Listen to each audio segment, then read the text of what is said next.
Hey guys, welcome back to Black, White, and the Grays.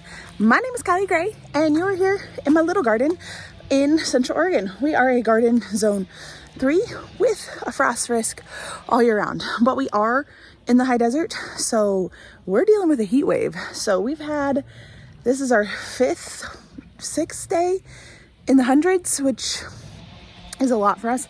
There is a neighbor person doing some chainsaw work down there, in case you hear the buzzing sound in the background. But we're in the hundreds, and then we drop into cool down, which is still upper to mid 90s for the next 14, at least in my 14-day forecast. We don't drop once into the 80s. So the coolest I think is like 93, which is obscene. So I am in the coolest part of the farm right now, which is the little garden, and it's still pretty early in the morning. We haven't even done morning chores yet. I've been moving my little sprinkler around. I used to be able to water this whole thing with one thing, and now, depending on the sun, right now it's not hitting it full bore, but it's like 4 sections now. So we had talked to you guys about my well going dry in the last video, and it is, but it's still working pretty well. Oh, it's still working to water my animals and stuff. I got my first currant. Ah, I love currants. Although I dish brush my teeth, they're combo. Yeah, not the greatest combo. Currants are already sour. So the little garden has been replanted. If you missed my last video, my cows, this fence we bought a foreclosure in 2015. So this fencing was here. We don't know what this was used for, but all around, there's no sign of it being a garden, but maybe it was. But it was weird how you got in here. We've changed the gate. We've opened it up. Anyway, there's the 2x6s on the top. And it's only like a 5-foot fence, but we don't have any deer problems in here because of that 2x6 depth perception thing. And there's like welded wire that goes from the plywood up here, and it's solid, except for right in here. The cows, after 6 years, figured it out and pushed through. You can see where it's bent over right here. Pushed through it, demolished this garden, ate everything. This garden has never looked so good so early, and now it's just kind of recovery mode. And we actually had to replant almost everything besides my potatoes, which are jammin'. They're purple potatoes. I've never had purple potatoes, so I'm not quite sure if I like them. But the purple potatoes were underground and hadn't came up yet, and they are coming up now, and they're doing really well. We have had so many freezes.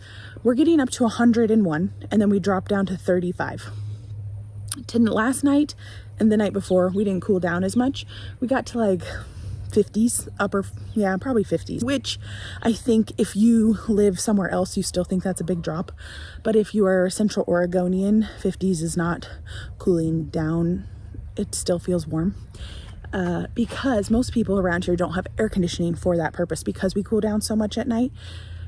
But typically we don't have 5-6 days in the hundreds either. So typically most people just put a fan in their window at night and maybe that's what we do, unless it's smoky or it's not cooling down enough at night. But it's not been cooling down our house well at night, although we are northerners, so cooling down my house for me is probably not what cooling down your house would be.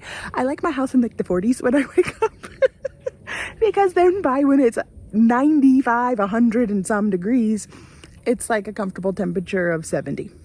So that's the idea. And then by the time it gets like a little warm in your house, it's cooled down enough outside where you pop that fan in and it cools it back down. But yes, if I am sleeping through, we'll pop one of those 2-cycle fans into our bedroom window that has like temperature control, but it only goes down to 60, and that's not cold enough. If my nose doesn't feel like I've been in winter by the time I wake up in the morning, we're not satisfied. Trey and I both are we like it super cold. So like low 40s. Hey, it's very comfortable to sleep in. If it's in the 60s, we have a hard time sleeping. To each their own. So I've been in here. I replanted with my friend Kathleen. She came over and helped me bust it out. We did a little bit of weeding, and replanted every single row. So I can just kind of tell you what's happening. My currant doesn't look as pretty as it once did, but it's still got berries on it. My gooseberry really suffered. I've been in here trying to water, and I don't have to water in here as much, but because I planted starts of plugs from Azure, I want to, because they're not set in their roots yet. And with this heat, I didn't want them to fry, which they're doing pretty good actually. But the biggest issue I'm having with this is in my high tunnel as well. I just replanted all my peppers. I have 2 that survived from my pepper starting out of all of the ones I started that were big and beautiful. The grasshoppers. Is anybody else in the area having a grasshopper problem? I'm seeing a little damage on some of my cabbages, not my Brussels sprouts here, but my cabbages down there. Like, and I can see them everywhere. The grasshoppers. They love my peppers. They like take them down to a stick. I even covered them with bug netting. Those peppers are having a really hard time in the high tunnel. This just might not be a good pepper year, which is fine. We live in such a cold climate that I understand. My tomatoes are doing fine. They've only been transplanted in there for like a week, so it's not really anything to write home about or to show you. And we did plant potatoes, a crap ton of potatoes. I'm not going to panic, but I think that it is wise to know everything is up in price. But I want you to be aware of what's going on in Idaho with the crops and them being told not to water, and they're being fined. I think it's like $300 an acre if they're choosing to water. And a lot of farmers can't afford that, so they're just shutting off the water. Some are disobeying the rule, the letter coming through. And it's a lot of potatoes and a lot of wheat. And there's a lot of information going around, but what you need to do is watch the farmers. There's a couple videos of farmers filming or showing you what's going on. Potato farmers, wheat farmers, and how much it's really going to affect prices.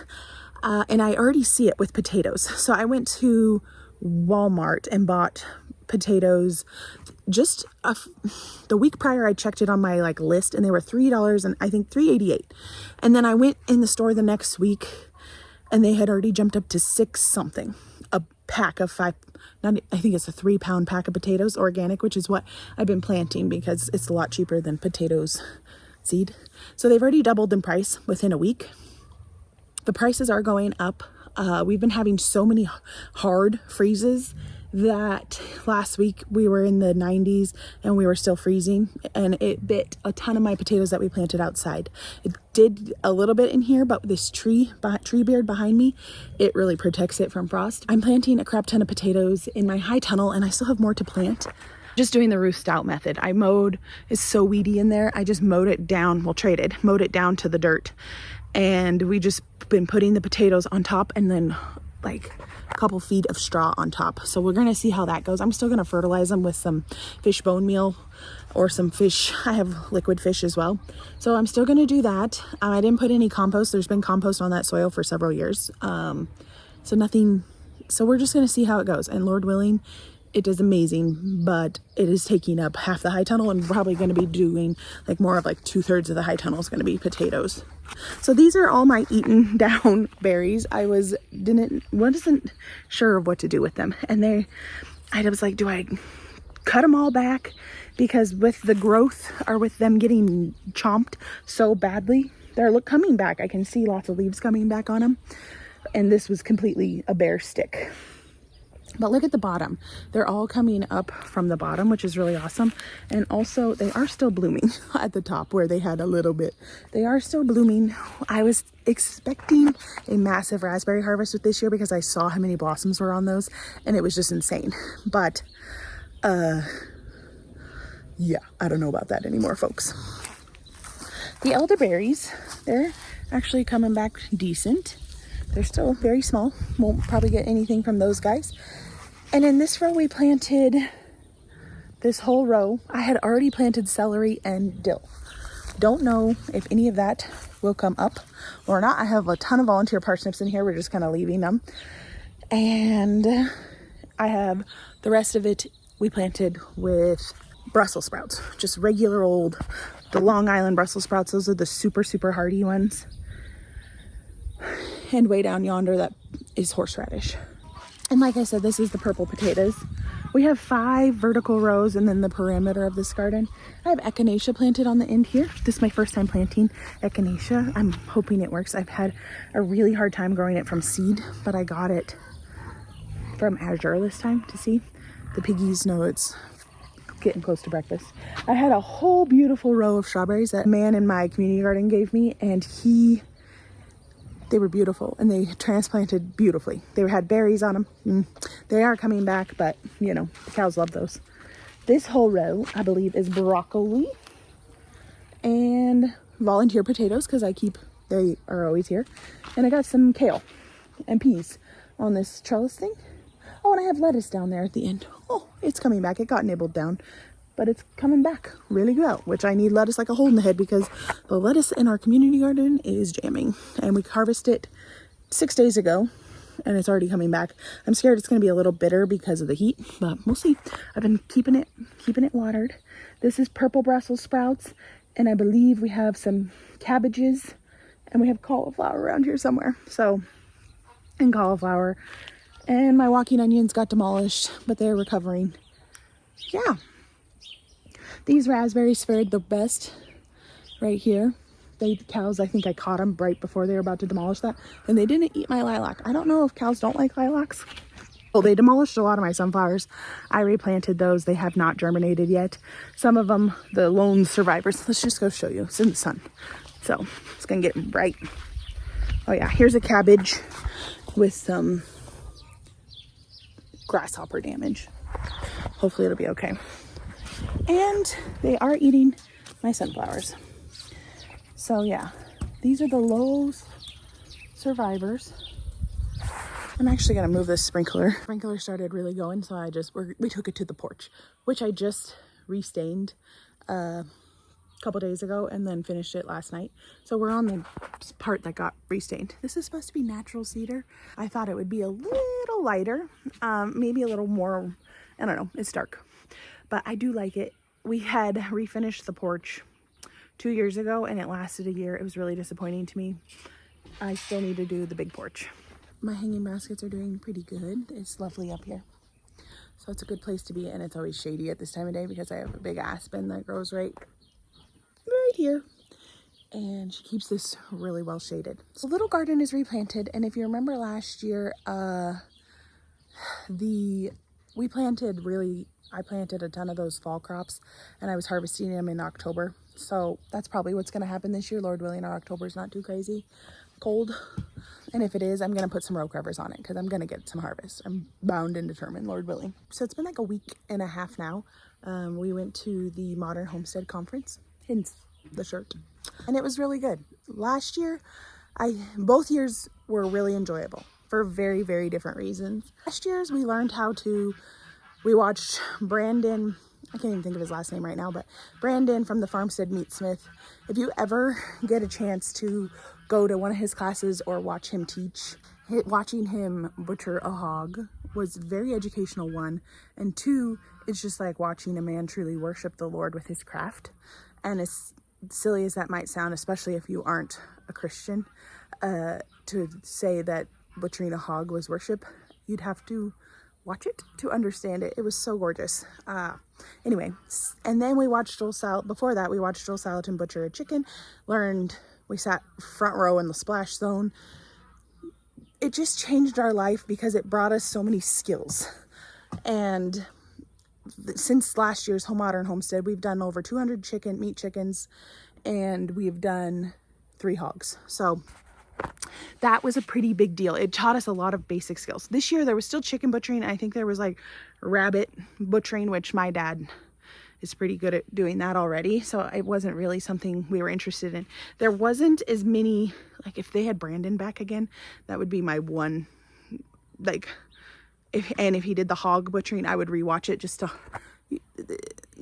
we got better by the 3rd hog, but actually I didn't get to do the last 2 because I was sick as a dog, and Trey went in my place and helped process the last 2 hogs with my dad, with my sister.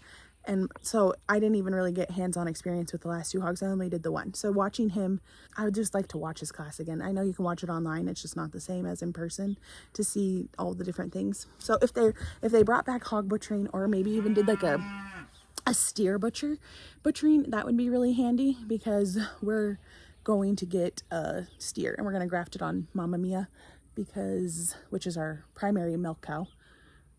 We're going to see if we can find a steer. I got one on the line. It's not born yet.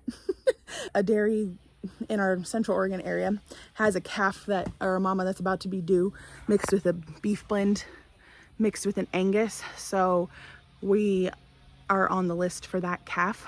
So we're hoping I can graft it onto Mia, and that way it keeps her in milk, but also it doesn't make me milk every day. I really like that flexibility.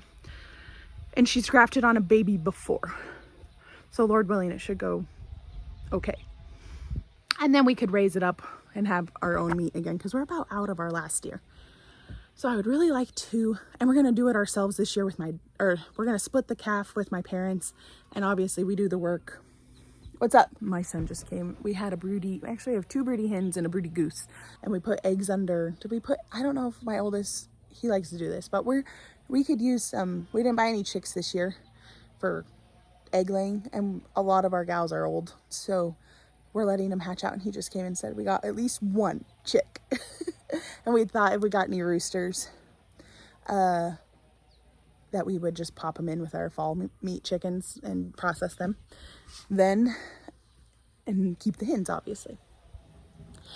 So anyway, I think that this year was different in the sense of my favorite person on the YouTubes. Her name is Jessica Soward. She's runs the YouTube channel Roots and Refuge Farm. And I got to meet her, spend a little bit of time with her, and that was the highlight of the trip. She is a completely different zone. So they're in South Carolina, but it was really amazing just to, meet her. She's the one who really taught me how to love the Lord in the garden. There's gardening, and then there's gardening as worship. And sometimes gardening is just a task, but sometimes it's actual worship. Just like Brandon from the Farmstead Meatsmith made his task of butchering a hog worship. Jess does that with the garden, and I have made that worship in my garden. So anyway, that was the highlight this year.